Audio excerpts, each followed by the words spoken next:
اس قبر کے بارے میں یہ مشہور تھا کہ اس قبر میں ایک بابا ہیں جو بھی قبر کے قریب لیٹتا ہے تو یہ بابا لات مار کے اس کو بھگا دیتے ہیں.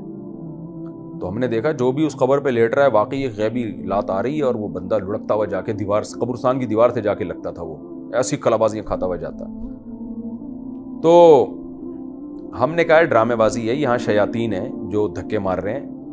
تو جس آدمی کی قوت ارادیہ مضبوط ہوگی اس پر شیاطین کا اثر نہیں ہوگا. تو ہمارے ایک طالب علم تھے، بہت ہی چھوٹا قد، دبلے پتلے سے، وہ لیٹے تو ان کو کچھ بھی نہیں ہوا. پھر میں لیٹا، مجھے بھی کچھ بھی نہیں ہوا. تو ان لوگوں نے کہا کہ یار یہ تم لوگوں کا عقیدہ صحیح نہیں ہے، اس طرح کی باتیں کی. کمال کی بات یہ، ہم دونوں کے بعد جب وہ لیٹے نا جو ہم سے جن کو پہلے دھکے پڑ چکے تھے وہ لیٹے ہیں، تو اب وہ بھی کلا بازی نہیں کھا رہے، ان پہ بھی اثر نہیں ہو رہا. تو وہ اٹھ کے ہمیں کہنے لگے تم لوگوں نے پتہ نہیں کیا کیا، یہاں پہ بزرگ کی کرامت کی ختم کروا دی، تمہاری نحوست ہے. ہمیں گالیاں دینا شروع کر دی، انہوں نے برا بلا کہنا. ہم نے کہا یہ کوئی کرامت ورامت نہیں ہے، اصل میں یہاں شیطان ہے، شیاطین یہاں ہیں، جنات ہیں. جب جنات نے دیکھا کہ ایک شخص کی قوت ارادی مضبوط ہے تو جنات وہاں سے شارٹ ہو گئے. اب وہ تم پہ بھی اثر نہیں کر پا رہے ہیں. تو جنات کا جادو ہو یا یہ جو مسمرزم والا جادو ہو، یہ عام طور پر ان پر اثر انداز ہوتا ہے جن کی قوت ارادیہ کمزور ہوتی ہے. اس میں مسلم اور غیر مسلم کا فرق نہیں ہے. آپ ہندو ہیں لیکن قوت ارادیہ مضبوط ہے، آپ پہ جادو اثر نہیں کرے گا. آپ مسلم ہیں لیکن عاملوں کے چکر میں پڑے ہوئے ہیں، ہر وقت جن چڑیل بھوت سے ڈر لگا ہوا ہے، تو آپ پر اثر ہو جائے گا. لوگ سمجھتے ہیں نیک آدمی پہ اثر نہیں ہوتا، اس کا نیک سے تعلق نہیں ہے. آپ تہجد گزار بھی آپ پہ جادو اثر کر جائے گا. ہاں یہاں ایک سوال پیدا ہوتا ہے کہ میں بار بار یہ کہہ رہا ہوں جن کی قوت ارادیہ مضبوط ہو ان پہ یہ اثر نہیں ہوتا جادو کا، تو ہمارے نبی صلی اللہ علیہ وسلم پہ جادو کا اثر کیوں ہو گیا؟ جنات والا جادو ہمارے نبی پر کیا گیا تھا. اور موسیٰ علیہ السلام پہ جادو کا اثر کیوں ہو گیا؟ موسیٰ علیہ السلام پر جو جادو ہوا تھا وہ دوسری قسم کا جادو تھا، مسمرزم والا جادو نا، کہ انہوں نے قوت خیالیہ پہ قبضہ کر لیا اور لوگوں کو یہ دکھا دیا اپنے جادو کے زور سے، مسمرزم کے ذریعے، کہ یہ لاٹھیاں سانپ بنی ہوئی ہیں، حالانکہ وہ حقیقت میں سانپ نہیں بنی تھی. انہوں نے کیپچر کر لیا. تو سوال پیدا ہوتا ہے موسیٰ علیہ السلام پہ اثر کیوں ہو گیا حالانکہ ان کی تو قوت ارادی بڑی مضبوط تھی؟ اس کا جواب یہ ہے کہ یہ اثر اللہ نے ایک حکمت سے ہونے دیا، کیونکہ یہاں ایک معجزہ ظاہر کرنا تھا. اگر موسیٰ علیہ السلام پہ خوف طاری نہ ہوتا، بالکل کانفیڈنس کے ساتھ کھڑے ہوتے، تو فرعون نے جو یہ الزام لگایا ہے نا کہ یہ نورا کشتی ہے، اس الزام کو لوگ برحق سمجھنا شروع کر دیتے. لوگ کہتے کہ واقعی دیکھو موسیٰ علیہ السلام پہ تو کوئی اثر ہی نہیں ہوا، اس کا مطلب وہ یہ جانتے تھے کہ یہ جادو ہے اور یہ حقیقت نہیں ہے. تو اور جادوگر ہی جان سکتا ہے کہ یہ جادو ہے، اس کا مطلب معاذ اللہ یہ بھی جادوگر ہیں. تو اس لیے اللہ نے موسیٰ علیہ السلام پہ اس کا اثر کروا دیا، اور موسیٰ علیہ السلام کے دل میں بھی خوف پیدا ہوا، گھبرانے لگے کہ یہ کیا ہو رہا ہے بھائی، یہ سانپ میری طرف لوٹ رہے ہیں. تو اس حکمت سے موسیٰ علیہ السلام پر اس جادو کا اثر ہوا ہے. تو اسی طرح ہمارے پیغمبر صلی اللہ علیہ وسلم پر بھی یہودی الزام لگاتے تھے کہ آپ جادوگر ہیں، تو اللہ نے آپ پہ جادو کا اثر ہونے دے دیا تاکہ لوگوں کو یقین آ جائے کہ آپ جادوگر نہیں ہیں. کیونکہ جادوگر پہ جادو کا اثر نہیں ہوتا، وہ تو حقیقت سمجھ رہا ہوتا ہے، وہ توڑ کر لیتا ہے، کچھ بھی کر لیتا ہے. تو یہ حکمت تھی، ورنہ جادو اتنے آرام سے نہیں ہوتا جتنا لوگوں نے فرض کر لیا. نہ کسی پہ جنات بھیجنا اتنا آسان ہے، نہ کسی پہ مسمرزم کرنا اتنا آسان ہے. آپ کی قوت ارادی مضبوط ہے تو یہ چیزیں اثر نہیں کرتی ہیں.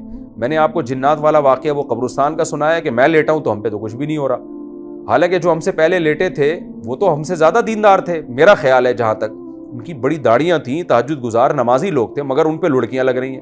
اس کا قوت ارادی سے تعلق ہے. جنات وہاں بوریا بستر گول کر کے چلے جاتے ہیں. تو اچھا، اب آخری بات جلدی سے، وقت ہمارا جو ہے نا وہ تھوڑا رہ گیا ہے. تو یہاں ایک بات اہم سمجھنا ضروری ہے، ایک آخری بات جو جادو سے متعلق ہے، کہ کیا جادو سے کسی چیز کی حقیقت کو بھی چینج کیا جا سکتا ہے یا نہیں. یہ بھی ایک بہت اہم ٹاپک ہے. پہلا تو یہ خوب سمجھ لیں کہ جادوگروں سے ڈرنے کی بالکل ضرورت نہیں ہے. جس طرح آج عاملوں کو مسلط کر لیا ہے نا، فلاں پہ جن، فلاں پہ چھوڑے، 99% بھی نہیں بلکہ 99.9% نفسیاتی کیسز ہوتے ہیں جن کو لوگ جادو سمجھ رہے ہوتے ہیں عاملوں کے کہنے سے. میرے پاس نفسیاتی ڈاکٹرز آتے ہیں، انہوں نے مجھے بتایا کہ کتنے کو عاملوں نے کہا تھا کہ یہ جن ہے، ہم نے میڈیسن سے ان کا علاج کیا اور الحمدللہ وہ ٹھیک ہو گئے. تو یہ عاملوں کی باتوں میں کبھی بھی نہ آئے. تو آپ یہ کہہ سکتے ہیں کہ حضرت یعنی سورہ بقرہ میں ہے کہ جادو کے زور سے جادوگر جو ہے، بنی اسرائیل میں جو جادوگر تھے میاں بیوی میں لڑائی ڈلوا دیا کرتے تھے. اس کا مطلب جادوگر کو اتنی طاقت ہے کہ وہ میاں بیوی میں لڑائی بھی ڈلوا دے. دیکھیں، شعبدے بازی کے ذریعے غلط فہمیاں پھیلائی جا سکتی ہیں. ایک چیز ہے نہیں, آپ نے کچھ خفیہ اسباب اختیار کیے, شوہر بدگمان ہو گیا بیوی سے, کچھ ایسی چیز بیوی نے دیکھ لی جس سے بیوی بدگمان ہو گئی شوہر سے, تو یہ شعبدے باز لوگ یہ کام کر سکتے ہیں. تو اس میں وہ شعبدے بازی والا جادو بھی ہو سکتا ہے, اس سے مراد مسمرزم بھی ہو سکتا ہے, اس سے مراد جنات بھی ہو سکتے ہیں. شیاطین بعض دفعہ وسوسے ڈالنا شروع کر دیتے ہیں, تو خام خواہ میں اچھی بھلی بیوی کے بارے میں الٹے وسوسے آتے ہیں. لوگ ہوتے ہیں نا وہمی, تو یہ کام شیاطین کرتے ہیں. ورنہ جادوگر کے پاس حقیقت میں اتنی پاور نہیں ہے کہ جب چاہے میاں بیوی میں طلاق ڈلوا دے. اگر ایسا ہوتا تو یہ تو دنیا میں عذاب کھڑا کر چکے ہوتے اب تک. جادوگر کسی سیاسی لیڈر, اچھا یہ بھی ذہن میں رکھیں, جادو کا اثر عام طور پر 99.9% مشہور لوگوں پہ نہیں ہوتا. جادو کا اثر حکمرانوں پہ نہیں ہوتا, کیونکہ اس وہاں تک ان کو اللہ نے طاقت نہیں دی ہے کہ اتنے پاورفل ہو جائیں. تو جن لوگوں میں کانفیڈنس ہوتا ہے ان پہ اثر نہیں ہوتا. تبھی آپ دیکھیں ہزاروں جادوگر جنہوں نے موسیٰ علیہ السلام کو دکھایا کہ لاٹھیاں سانپ بن رہی ہیں, فرعون کا کچھ نہیں بگاڑ سکے وہ. ورنہ وہ فرعون کو کہتے کہ ہم اتنے زبردست ہیں کہ ہم نے جب لاٹھیوں کو سانپ بنا دیا تو ہم یہ اب ساری لاٹھیاں تیری طرف بھیجیں گے اور سانپ بن کے تجھے کاٹ کے کھا جائیں گی. یہ کچھ بھی نہیں کر سکے وہ فرعون کا. فرعون نے ان کو قتل کر دیا. اور آج بھی دیکھ لیں سیاسی لیڈر ایک دوسرے کے خلاف تقریریں کر رہے ہوتے ہیں, کہیں بھی کسی کے پاس کوئی جادوگر نہیں ہوتا کہ جادو کے زور سے مسلم لیگ کی حکومت ختم کرا دی, یا مسلم لیگیوں نے جادوگروں کے زور سے پی ٹی آئی کی حکومت ختم کرا دی ہو. ایسا کچھ بھی نہیں ہوتا. تو یہ جادوگروں کو اتنا نہ باپ بنائیں اپنا, کیونکہ آج ہر خاندانی جھگڑے میں الزام لگا دیا جاتا ہے فلاں نے جادو کیا, فلاں نے یہ کیا, فلاں نے یہ کیا. یہ سب ڈرامے بازی ہے, اتنے آرام سے یہ چیزیں نہیں ہوتی. اور جادو کا اثر ہر ایک پر ہوتا بھی نہیں ہے, اور جس پر ہوتا ہے تو ضروری نہیں کہ 100% اثر ہو. یہ عین ممکن ہے 1% ہو, 2% ہو. اتنا زیادہ ان چیزوں سے گھبرانے کی ضرورت نہیں ہے. جو لوگ ان چیزوں سے زیادہ گھبراتے ہیں, ان چیزوں سے زیادہ پڑھتے ہیں, انہی پر زیادہ اثر ہوتا ہے ان چیزوں کا. اچھا, یہاں ایک اہم بات جو میں آپ کے سامنے عرض کروں کہ کیا جادو کے زور سے کسی چیز کی حقیقت کو بھی چینج کیا جا سکتا ہے؟ یعنی کیا یہ پاسبل ہے کہ جادو کے زور سے لاٹھی کو حقیقت میں سانپ بنا دیا جائے؟ یا یہ پاسبل ہے کہ جادو کے زور سے پتھر کو حقیقت میں کوئی چیز بنا دی جائے؟ تو یہ ایک ایسا مسئلہ ہے جس میں علماء کا اختلاف ہے.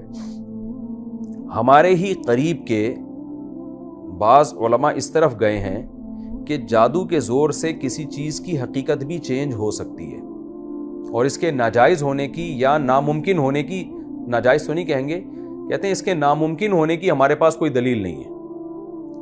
اور ان میں مولانا اشرف علی تھانوی رحمۃ اللہ علیہ جو ماضی قریب کے علماء میں سے ہیں, ان کی رائے یہی ہے کہ یہ ممکن ہے کہ جادو کے زور سے کوئی جادوگر کیا کرے, ایک چیز کی حقیقت ہی کو چینج کر دے.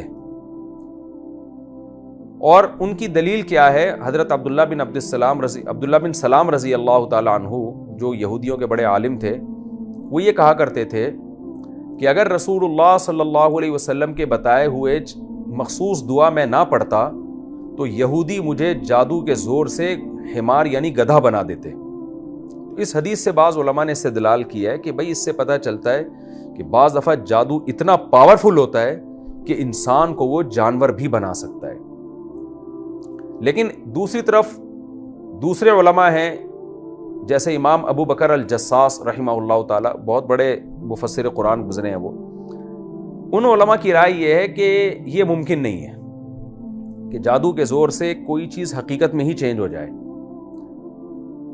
اور ان کے بھی مضبوط دلائل ہیں. ان کی دلیل قرآن مجید کی یہ آیت ہے. وہ کہتے ہیں قرآن یہ کہہ رہا ہے کہ جادوگروں نے جب رسیاں پھینکی ہیں اور وہ سانپ بن کے دوڑنے لگی ہیں, سحروا اعین الناس, انہوں نے جادو کیا, اور کیسا؟ وجاؤوا بسحر عظیم, بہت بڑا جادو لے کر آئے. تو اس بہت بڑے جادو کے بارے میں بھی قرآن کہہ رہا ہے یخیل الیہ من سحرہم, لوگوں کو ایسا لگا کہ یہ رسیاں سانپ ہیں, حقیقت میں سانپ نہیں تھیں. تو کہہ رہے ہیں اتنا بڑا جادو بھی رسیوں کو حقیقت میں سانپ نہیں بنا سکا, تو اور کون بڑا جادوگر ہے جو آئے اور کہے کہ میں حقیقت میں یہ کر سکتا ہوں, میں انسان کو گدھا بنا سکتا ہوں. اتنے بڑے جادو کے بارے میں قرآن کہہ رہے صرف خیالی پلاؤ تھی, یہ حقیقت میں کچھ نہیں تھا. اس کا جواب جو دوسرے علماء ہیں نا جو کہتے ہیں کہ نہیں حقیقت بھی چینج ہو سکتی ہے, وہ یہ کہتے ہیں کہ بھئی قرآن نے یہ کہا ہے کہ یہ بہت بڑا جادو تھا, یہ تو نہیں کہا کہ دنیا کا سب سے بڑا جادو تھا. تو عین ممکن ہے اس سے بھی بڑا جادو ہو جو حقیقت میں بنا دے. لیکن میرا جو اس بارے میں موقف ہے وہ یہی موقف ہے کہ اگر ہم قرآن و سنت کو اور مشاہدے کو دیکھتے ہیں تو ہمیں یہ بات واضح معلوم ہو جاتی ہے کہ جادو کے زور سے چیزیں حقیقت میں چینج نہیں ہو سکتی. دیکھیں حضرت مولانا سلوی تھانوی رحمۃ اللہ علیہ کی جو رائے تھی نا، اس رائے کی بیس تھی یہ عبداللہ بن سلام رضی اللہ تعالیٰ عنہ والا واقعہ، کہ وہ یہ کہتے تھے کہ مجھے یہودی گدھا بنا دیتے. تو ہماری رائے یہ ہے کہ یہاں حقیقت میں گدھا نہیں بنا دیتے، بلکہ یہ بھی ممکن ہے کہ ایسا بنا دیتے دیکھنے میں انسان گدھا لگنے لگتا. جیسے جادوگروں نے رسیوں کو سانپ بنا دیا، کیا مطلب دیکھنے میں وہ سانپ لگ رہی ہیں. تو یہاں یہ تعویل ممکن ہے، اس لیے کہ اگر ہم یہ تعویل نہیں کرتے تو اس پہ بڑے بڑے اشکالات ہوتے ہیں. بڑے بڑے اشکالات یہ ہوتے ہیں کہ آج تک کوئی ایسا واقعہ ٹھوس ثبوت کے ساتھ ہمارے سامنے موجود نہیں ہے جس میں ہم یہ کہہ سکیں کہ کسی جادوگر نے حقیقت میں کسی چیز کو چینج کر دیا ہے. مولانا سلوی تھانوی رحمۃ اللہ علیہ اس کا جواب یہ دیتے ہیں کہ بھائی پوری دنیا کس نے گھوم کے دیکھا ہے. لیکن آج کے دور میں سوال یہ ہوتا ہے کہ آج الیکٹرانک میڈیا نے دنیا کو ایک گاؤں کی طرح بنا دی ہے، ایک چھوٹی سی کالونی کی طرح بنا دی ہے. دنیا میں کہیں اگر ایسا ہو رہا ہوتا کہ جادو کے زور سے ایک جادوگر ایک چیز کی ماہیت کو چینج کر رہا ہوتا تو ہمارے سامنے تو آتا نا. پوری دنیا الیکٹرانک، کوئی ایک تو یوٹیوب پہ ویڈیو آتی ہے اور پتہ چلتا ہے کہ یہ دیکھو حقیقت میں کر کے دکھا رہا ہے. تو یہ عقلاً ممکن معلوم نہیں ہوتا. اور قرآن اگرچہ یہ کہہ رہا ہے کہ یہ بڑا جادوگر تھا، قرآن یہ نہیں کہہ رہا کہ سب سے بڑا جادوگر تھا، لیکن اتنا تو پتہ چل گیا کہ جس جادو کو قرآن کہہ رہا ہے بہت بڑا جادو تھا، اور موسیٰ علیہ السلام کے مقابلے میں وہ جادو لایا گیا، اور اس دور میں جادو اپنے عروج پر تھا. تبھی تو حضرت موسیٰ کو ایسے معجزے دیے گئے جو جادوگروں کی سمجھ میں آئے. تو اس دور میں بھی کوئی ایسا جادو نہیں کر سکا کہ حقیقت میں لاٹھی کو سانپ بنا دے. تو آج کون یہ دعویٰ کر سکتا ہے کہ میں حقیقت میں ایک چیز کو چینج کر سکتا ہوں؟ اس لیے ہماری رائے میں امام ابو بکر جساس رحمہ اللہ تعالیٰ کی رائے زیادہ قوی ہے کہ یہ صرف نظر کا دھوکہ ہوتا ہے، حقیقت میں چیز جادوگر چینج نہیں کر سکتا. اور ویسے بھی ایک بات ہے کہ اگر جادوگر حقیقت میں چینج کر دیتا تو جادو اور معجزے میں فرق کرنا بڑا مشکل کام ہو جائے گا. پھر اگرچہ علماء نے اس کا بھی جواب دیا ہے، بعض علماء نے وہ کہتے ہیں کہ بھئی ان کے حالات زندگی سے فرق ہوتا ہے، کہ جادوگر ننگ دھڑنگ ہوتے ہیں، ان کی زندگی چور اچکے کی طرح ہوتی ہے، جھوٹ بولتے ہیں وہ، اور پیغمبروں کی زندگی سادہ ہوتی ہے. تو اس سے پتہ چلتا ہے کہ پیغمبر جو کام کریں گے وہ جادو نہیں ہوگا، وہ معجزہ ہوگا، اور جادوگر جو کریں گے وہ جادو ہوگا.